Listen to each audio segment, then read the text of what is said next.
Well, Mr. President, I applaud, first of all, the senator from North Dakota for his leadership on this most important issue and his commitment to making it a priority for this Senate as the first bill introduced into this Senate. And I also want to applaud the senator from West Virginia. One example, as we sit in this chamber today, Republicans and Democrats discussing and supporting the Keystone XL pipeline.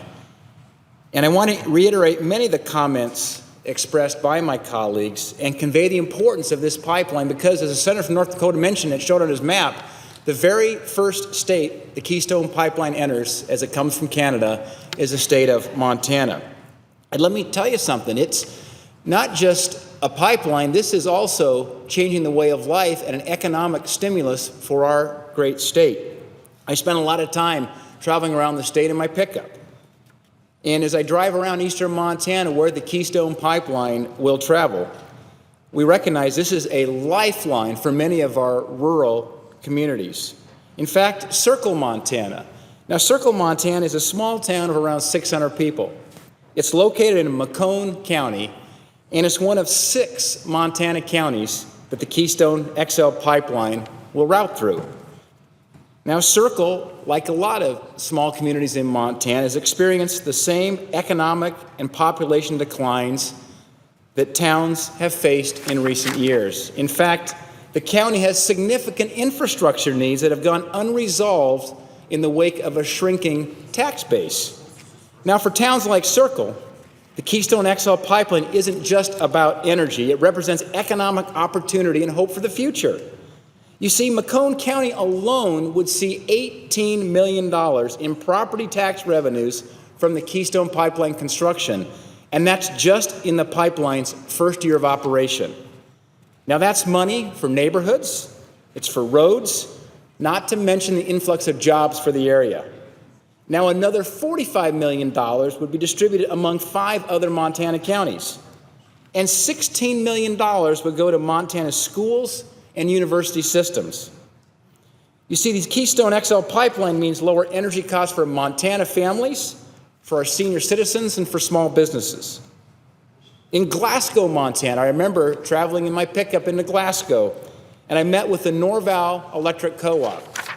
They told me that the Keystone pipeline is approved, that they will hold electric rates flat for their customers for the next 10 years. That's several thousand Montana families up in the northeast part of our state. The reason for that is because they will supply the electricity to the pump stations on the Keystone pipeline.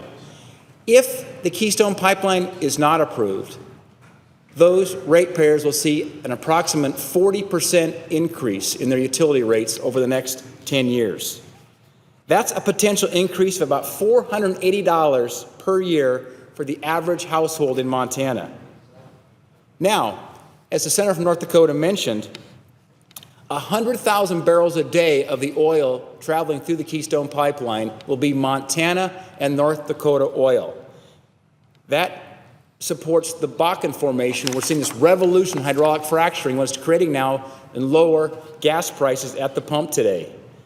Montanans know this pipeline isn't just a lofty idea or some kind of DC-based rhetoric. It is hope for the people of my state.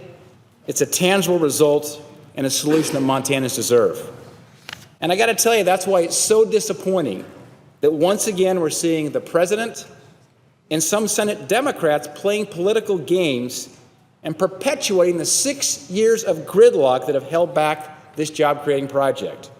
And rather than putting the American people first, the president has threatened to refuse the people of Montana their right to determine their economic future. You know, it took the Canadians just 7 months to approve their end of the Keystone pipeline. It's taken this president more than 6 years. That's 6 years without the hundreds of good-paying jobs that be created in Montana and thousands more across the nation. That's 6 years without millions of dollars in critical revenue for Montana's schools, for infrastructure, for teachers. That's 6 years without the answers and action that Montanans deserve. You know, I think the pipeline checks every box of common sense. It's environmentally sound, it creates jobs, it's economic opportunity, and it's going to help us towards North American energy independence. So the question, why are we still waiting? The people of Montana, the people of this country have said they've had enough. And that's why we're here today speaking out in support of this important project. I'm proud that the Senate is taking steps to move forward the Keystone XL pipeline, and the House, I know, intends to do the same shortly. President Obama can continue to obstruct progress on American jobs and on American energy independence, but the American people have sent a strong message that they are ready to remove any roadblocks that President Obama intends to put in the way. The time for partisanship, the time for political gains is over.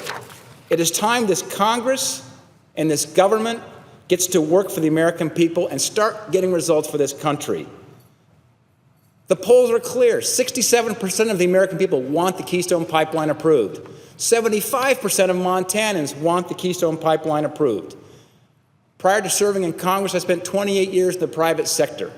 We're focused on getting results in the real world. It seems like only in D.C. are we outside of the real world here of doing something and getting results on behalf of the American people. And that starts with approving the Keystone XL pipeline. Thank you, Mr. President. I yield back to the senator from North Dakota. I'd like to thank